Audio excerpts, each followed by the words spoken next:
The company was basically born in 1979 as General Accident.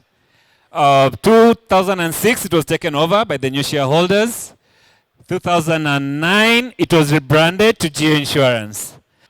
The same time, we began a Mombasa branch. 2013, we got twins. We got GA Life and we got GA Tanzania. Then we moved on with our twins. We opened Westlands branch. So the next three, 2016, 2017, 2019, these are satellite branches, Nyanyuki, Eldoret, Nakuru. They might look small now, but all of us are aware about devolution and the intention of the governments to move more funds, more activities down to the counties. Once these come into play, these are going to be big businesses for us. So we are incubating them now with an eye into the future. So we go to 2019 and we get our last born. That is GA Uganda. So we go to our gross written premium. So 2013 we were 3 billion. Last year we were at 11 billion. Just a secret, I think in January alone this year, we did the premium that we did in 2013 for the full year. So I think the management deserves a hearty clap. The growth between 2020 and 2021 was a whole 41% growth. And sometimes it's, sometimes you can see the growth, you can see the stats, but also it's the story behind the numbers. It's just not numbers. What we're talking about is quality underwriting, quality numbers, just numbers. We're not talking about Matatu business that is pushing us to 11 billion.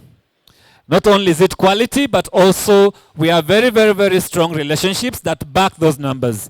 And that's why you're here, that's why we're recognizing you. We will not be at 11 billion without your support, without your loyalty to our brand, to us, without your customer service. Quickly going on to the next slide. We're talking about our total assets. In 2013, we were about 7 billion. Last year, we were 20 billion. That's a whole 13 billion growth.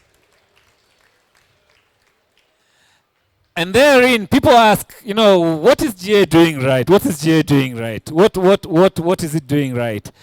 And perhaps they see the numbers, they don't see the story behind it, they don't see the drivers behind it. Those numbers that you see in terms of assets, around 50% of that is investment assets. And those give a serious return. Going on, this is the last number slides for those who are averse to numbers. Shareholders' funds. 2013, we begin at 1.6. 2021, we are at 6.4. That is 4 times growth. So we move on. This is basically a summary in pictorial. We were, in 2021, the number 1 in terms of profit before tax in the industry. In terms of underwriting profit, we are about 718 million. Again, we were number 1 position in terms of underwriting profit. In terms of our positioning, in terms of total market share, we moved from number 6 to number 3. In summary, so we had a 41% growth in our gross written premium. Our profit before tax grew by 47%. Our underwriting profit by 57%. We had a number 3 position, and we still retained our A+ credit rating from GCR. So in the year, we also had some new products. There's a Blaststock product. Please see, we quite have quite a number of underwriters in the room. Please see them after this if you're interested. We also had the last expense, and we also had technology. The livestock insurance product. So I wanted to focus a little bit more on this. These are the awards that we won at the just concluded Think Business Awards. We won the General Insurer of the Year award. We also won the CEO of the Year award. The CEO is here. We also won the Risk Manager of the Year award. I think she's here. We also won the Most Customer Centric award. We also won the Major Loss Award. We were runners-up in terms of the second claims payment. So nobody wins alone. Excuse me. Nobody wins alone. We would not have done this without you. You are the reason that we are number one. I know it's not enough to thank you. We have to show it in our words. We have to show it in how we respect you, how we respect our relationships, how we build that going forward. And we're here to do that. We give our commitment to that. We really, really appreciate. Without you building us, there's no way we would have been number one. So I'd like to end my presentation there. My voice actually has gone, so time for me to wrap up. I'd like to invite the CEO. Thank you, Ted. Thank you for the introduction.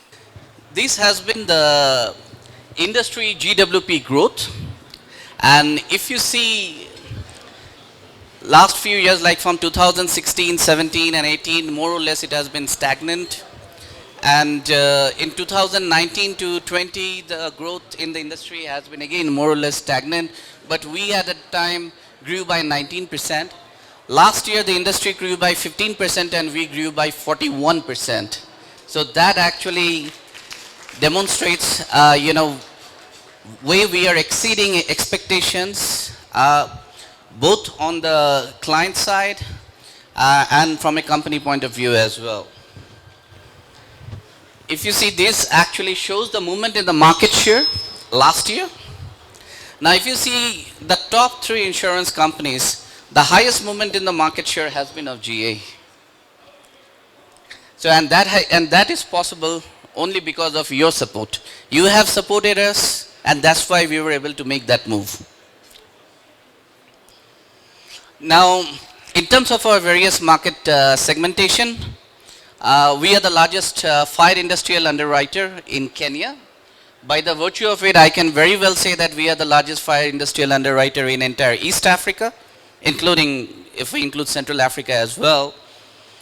Number 1 in marine insurance, we are the largest workmen compensation underwriter. We are number 2 in aviation. Actually in 2019, we started with 3 to 4% market share, and presently our market share in aviation is around 16%. And with your support, we definitely will be number 1. And engineering, we are the second largest engineering underwriter. With number 1, our difference is less than 1%. And also in theft classes of business, we are number 2 in this market. Now, this is a very interesting thing which I would request everybody to pay attention here. If you see the top 2 insurance companies, their majority of the business, in case of number 1, 77% of the business is motor plus medical. Number 2 is around 70% of the business is motor plus medical. And ours is 48%. That explains the expertise. When we say that we are the largest underwriter in fire, we are the largest underwriter in workmen compensation, because we underwrite those classes. Other people, they do not have that expertise, though they simply do not underwrite. So we correctly price our products, and sometimes that's why we sometimes have some discussions with you regarding the pricing. Now in terms of underwriting profits, this is where the industry stands. We are the largest, our underwriting profits are the largest in the industry, and if you just compare it, most of the big players actually have negative underwriting profit. The thing is that if the underwriting profits are not there, how would one pay claims in 30 days? Next time we are planning to actually put a board in industrial area. Did you get your interim payment in 30 days? So even in terms of number 2 and number 3, we are way ahead in terms of profitability. Now this is the industry profitability, and if you see the first 2 skyscrapers, they belong to GA, and others are not that, they would classify as high building but not as skyscrapers, and somebody would be maybe down the line. So this is one of the very important considerations If a company does not make profits, how would they pay claims in spite of for anybody to pay claims, you need to price your products correctly. If the product pricing is not correct, business may be placed, but would you get your claims in 30 days? That's the question. Now, in terms of total assets, our assets are the second highest in this market, and we hope we'll be number one soon. And if you see some of the big multinational companies who are listed, they are well below us. In terms of shareholder funds, we are the largest in this market. And this is a very important consideration when it comes to payment of large claims. We are not talking about small claims which everybody pays. You know, industry pays claims. It's not that industry does not pay claim. It's the other question, how the claims are paid. But when it comes to large claims, if you are having a factory and you need to choose an underwriter, the first question you need to ask, what is their shareholder funds? Tomorrow, if there is a claim, whether will you get your money or the first interim payment within 30 days or not? If that is the question you answer among yourself as yes, then pricing comes next.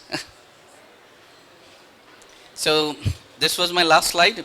I hope I've been able to put some context into GA's operation in the insurance ecosystem. Thank you.